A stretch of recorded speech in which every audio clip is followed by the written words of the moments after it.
Paint the big picture. Give me something to remember. Paint something that speaks the dialects of life. Take me to a different galaxy. That's just for me. Something to clear my heart, soul, and mind. Be my artist. I will let you redefine from my own eyes. Your drawings is one of a kind. Give me something to remember. You be the judge and paint the big picture. Tell us what we need to know. Speak up.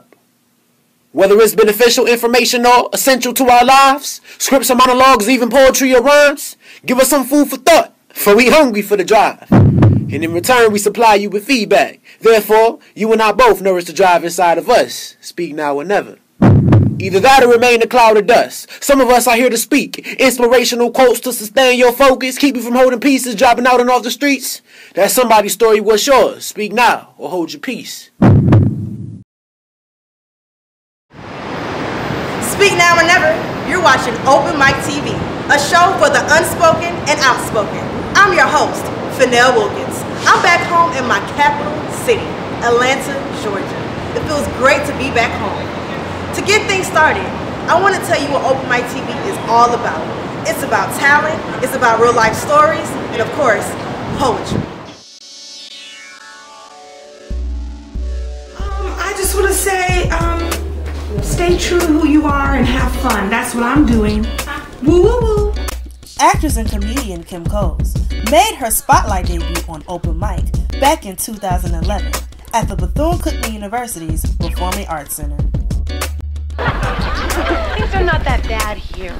Oh, sure, we don't have a health plan. Known as Sinclair from The Living Single and her humorous roles on In Living Color, Coles came to Bethune-Cookman to star in Daryl Reuben Hall's stage play, Frat House. It feels amazing to be here at the great Bethune-Cookman University. There's so much heritage here, there's so much history here, and I liked it so much that I'm coming back. I haven't even left yet, but I know that I'm coming back. Besides making an appearance and having a jolly spirit, Coles is a published author and a creator of her one-woman show. It's Nell D, and that was today's Spotlight.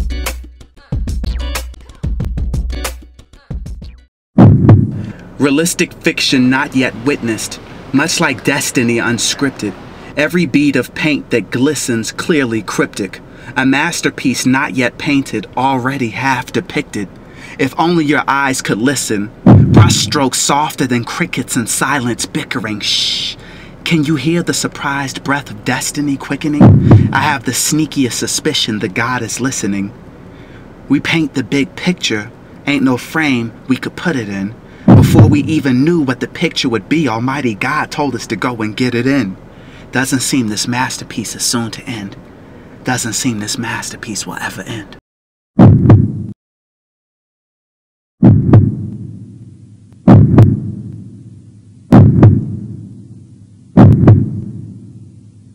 In the awakening of what I was, not what I was becoming, but I was already an artist, just not accepting it. I mean, so many people think they can rap, so many people want to be models. I mean, you can take pictures of yourself on Instagram until your eyes pop out your head. If you don't have a modeling deal, somebody, if Victoria's Secret ain't paying you, if Lane Bryant ain't paying you, if you're not seeking elite modeling agency and they're not following behind you, you're not a model. You like taking pictures of yourself. Or you need to do something that'll put you in that place so that you can be a model. Well, just do it on Instagram and there's more to see than your butt. Cory Whitehead is a determined, re-owned Atlanta artist. Divinely talented with the brush, his soul gracefully and effortlessly touches the canvas. Securing glamour gigs on television shows such as TBS House of Pain and Meet the Browns, VH1 Single Ladies, and BET's The Game. Painting the big picture is what Cory Whitehead does literally and metaphorically. And make people's eyes light up from the sight of something as profound as art. Join us as we celebrate the trials and trumps of his story in OpenMicTv's episode, Paint the Big Picture. Cory Whitehead was born and raised in Joliet, Illinois. Born on April 22, 1969, Cory is one of 7 children to Walter and Joanne Whitehead. Growing up in a big family, Whitehead tells OpenMicTv about his relationship with his father and how this bond was the start of his painting career. My father was an artist, which blew my mind because I thought everyone's father could paint. You know, growing up, you just think don't your daddy do this? Don't your mama do that? Having a father for an artist, Cory explains how the Whitehead family is dominated with entrepreneurs and self-made minds in business. My oldest brother, Brian, is a world-class high jumper. He's in Olympic trials. He's an artist. He's done a piece for Oprah. Brother Ted is just really mechanically inclined. Philip, he's ambidextrous. He sees numbers different. He does a lot of land surveying and home remodeling. He did exactly what my father was doing. Then it skipped my little brother, Wendell. And it skipped Stacy. And then it hit Jennifer, the youngest. And she does it with her hair. At the tender age of 5, Whitehead realized he could draw after watching his father and big brother Philip create within their family's home. I watched him do pieces of work, art, sketches, portraits in people's houses, all my life. You have to pay attention to how a parent works through you and how you pick up the traits of your parent. His love for art directed him to experiment airbrushing and work basic jobs to experiment different areas of life. No matter what I was doing, it always brought me back to color, paint. Whitehead believed life in Joliet was too small for his ambition and became firmly committed to placing himself in a position of advantage. I had bigger ideas and aspirations for myself, and I couldn't be in a place where things kind of stood still, but Joliet truly depresses me to go home and see people doing the exact same thing.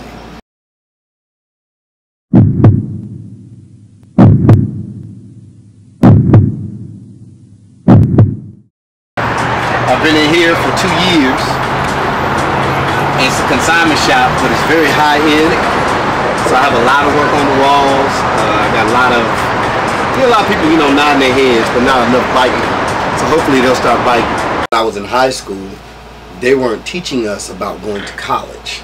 They were preparing us to go to war. So the counselors didn't nurture your gifts. They were telling you, we need bodies to go fight. Some years after graduating from high school, Whitehead got married. Unfortunately, his marriage didn't last. However, his former wife was in the Army and was stationed to Fort Polk, Louisiana. Whitehead explains that following his wife at the time led to his desired escape out of Joliet. Fort Polk, Louisiana. And I couldn't find even an art job, sketching.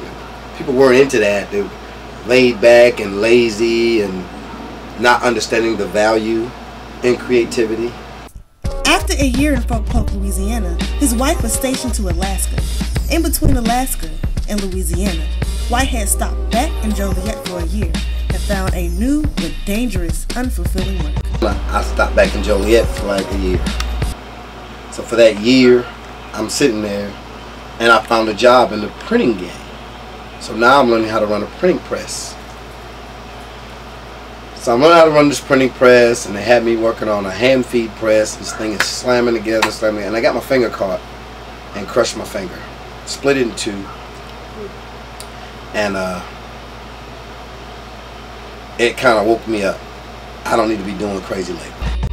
Whitehead is left-handed. He had hurt his left hand, and he didn't know how he was going to function.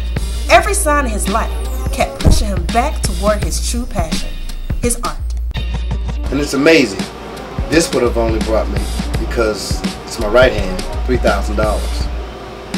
If I'd have crushed my left hand, I got $50,000. I started to see my value. After settling in Alaska for some time, Whitehead and his wife got a divorce. Whitehead stayed in Alaska and his ex-wife went back home to Joliet. Once divorced, Whitehead settled back into his craft, no longer able to ignore his calling. And I asked God, what would he have me do? I'm working 2 jobs, and I still don't have any money, and I don't feel like I'm getting anything out of this. Start drawing again, immediately.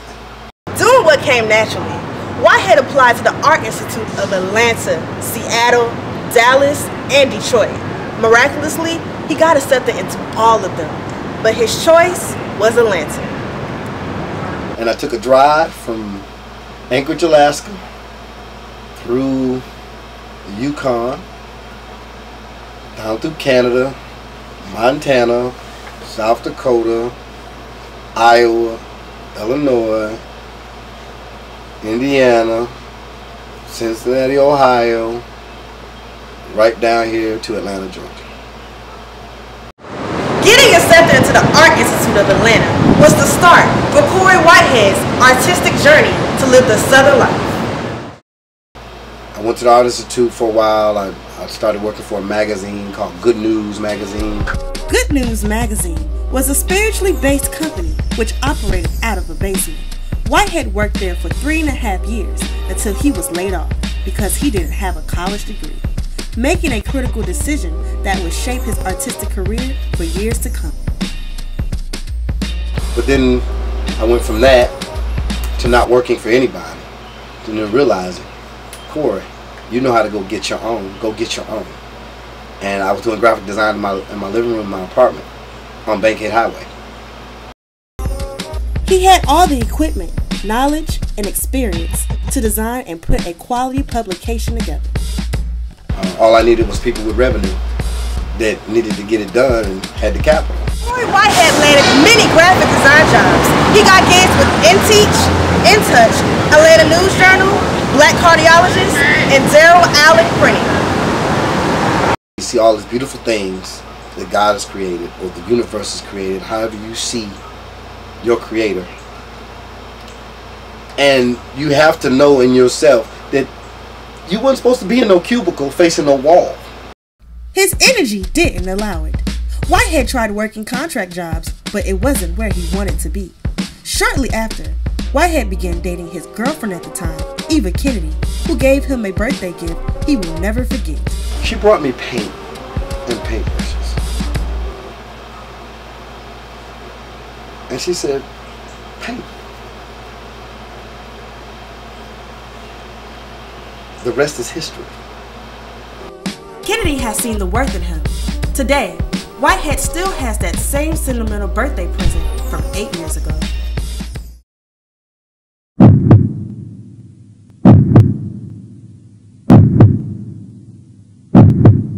Whitehead wanted to be known nationally. Whitehead went from painting on the wood to painting on canvas. A few years later, he got a phone call that changed his life forever, and it keeps him in demand as of today. So as I'm painting, I get a phone call that someone wants to look at my work for a TV show. I said, what are you talking about? Well, Tyler Perry.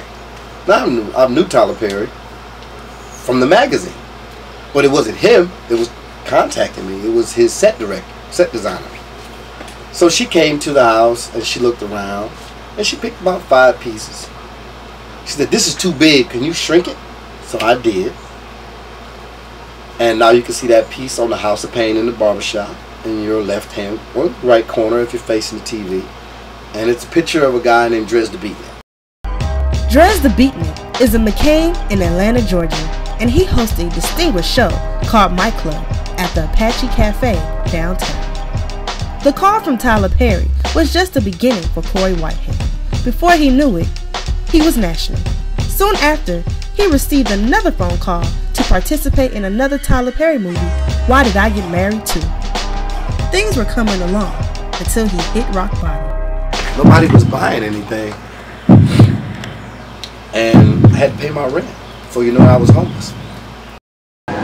Nobody knew the painter was homeless. Whitehead didn't look at his struggle as devastation. It was growth. So for maybe 8 months, I was living in this house with no power, no electricity. But I painted every day. I didn't have any power, so I'd walk up to the Burger King and charge up my laptop.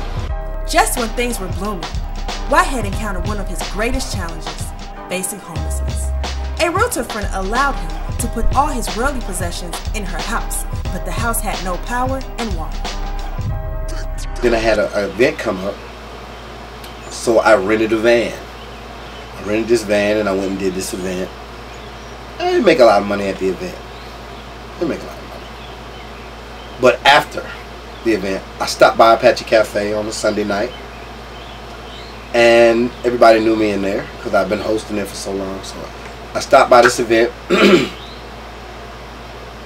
and lo and behold, someone shouted me out off the stage, let me know, hey, this guy's an incredible artist, blah, blah, blah. I went to the back room, sat down, was talking to some people, and 3 guys came to me and said, where's the artwork? I said, it's out in the van. So we want to see some. Now, took them on outside, started pulling stuff out of the truck. In 20 minutes, I made $3,000. His clients were 3 doctors. With that $3,000, he was able to move into a new place. He began having art shows in his new home to generate revenue and acclaim.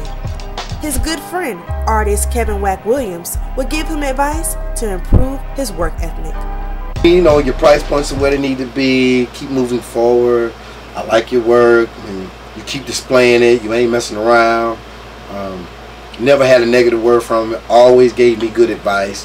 Things proceeded well, and Cory Whitehead moved into a new home. His paintings were in high demand in the city of Atlanta, and his clients couldn't get enough. Doctors came back to town, bought more work from me, came looking for me to buy work, which I thought was beautiful. So I had to start remembering my customer service had to be dead on point, had to treat my clients with the utmost respect. And this is in '09. So things are going to change for me in the next 5 months that I wasn't ready for. In July of 2009, his father, Walter Whitehead, was diagnosed with pink ground calivia cancer. I went home to see my dad before he was sick. Went to the hospital, saw him, but I couldn't stay. I was coming down with something, found out I had a staph infection, being in the hospital. So I didn't go back to see him, but I saw him. And when I walked in the door, he said, you're a sight for sore eyes. So we stared at each other for about 15 minutes. Then I had to get out of the room. I couldn't take it. I came back here to Atlanta. I moved to the West End, next house. I started teaching art classes. And my father passed away.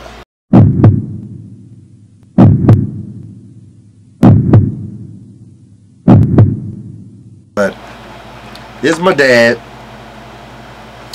and this is the family he comes from. And it's really cool to have all this energy right here, because these folks lived to be well into their 90s. I had a great aunt that lived to be 105. So we come from longevity.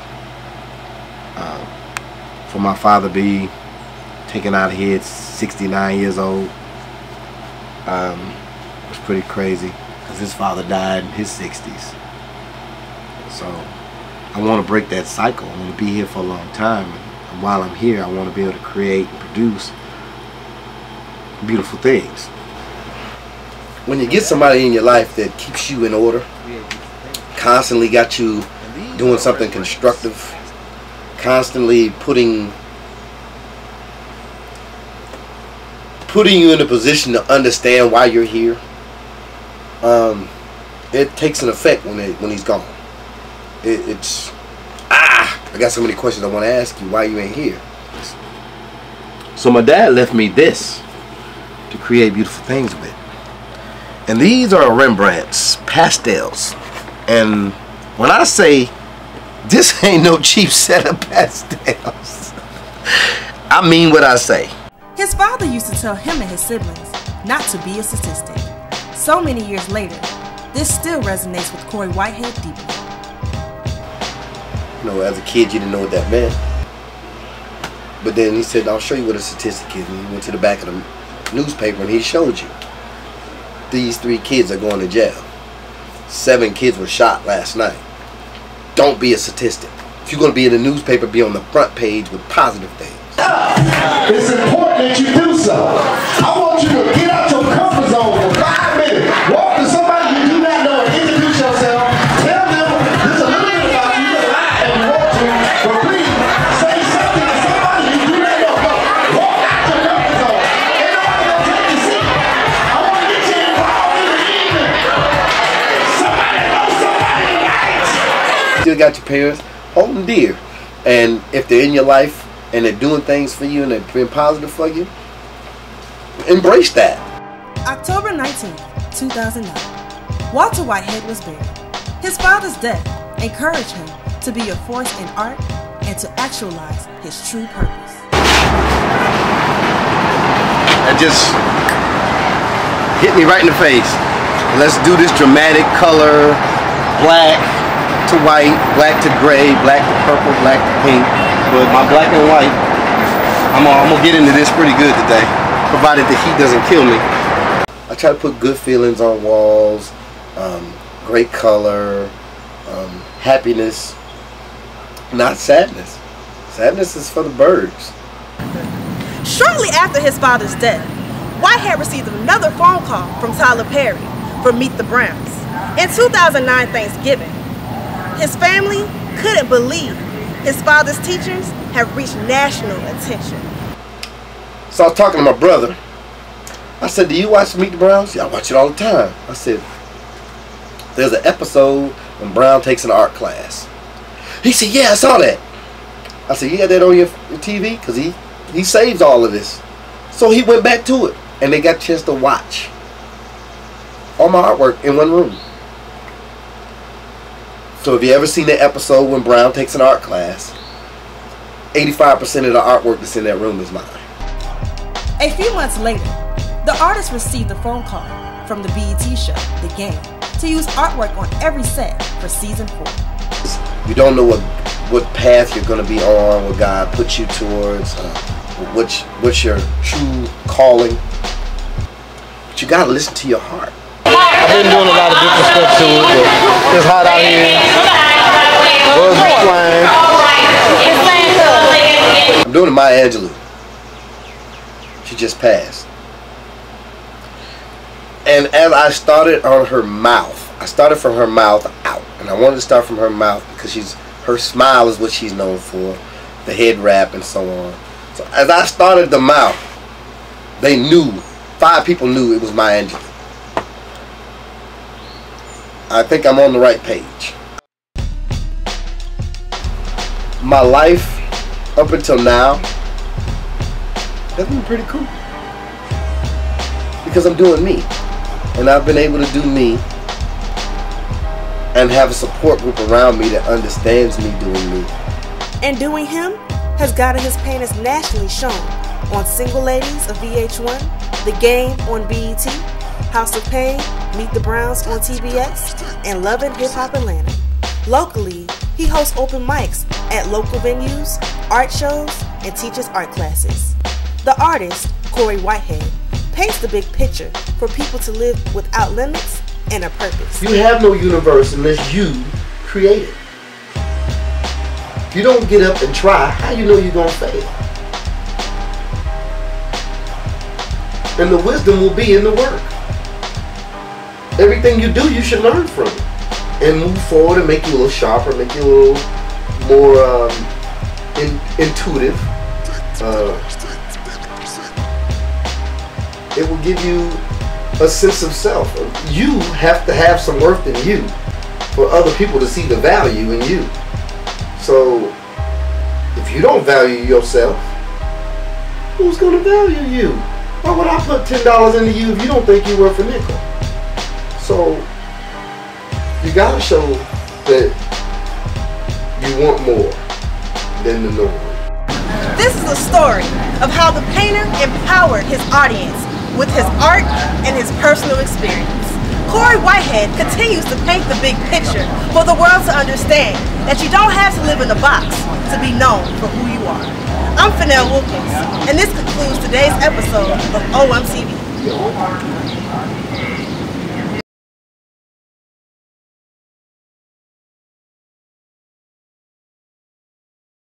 double shot, shot, shot, shot, shot. I'm so in love, reminiscing all your kisses, babe. I'm giving this something all that I've got. I need another shot. Y'all feel me? I need another shot. I'm at the bar right now. So see, now I'm at the bar. Looking through my cell phone, texting you crazy, angry because I know you're dead wrong. No. You need to be a comedian. You're funny. It's my hobby.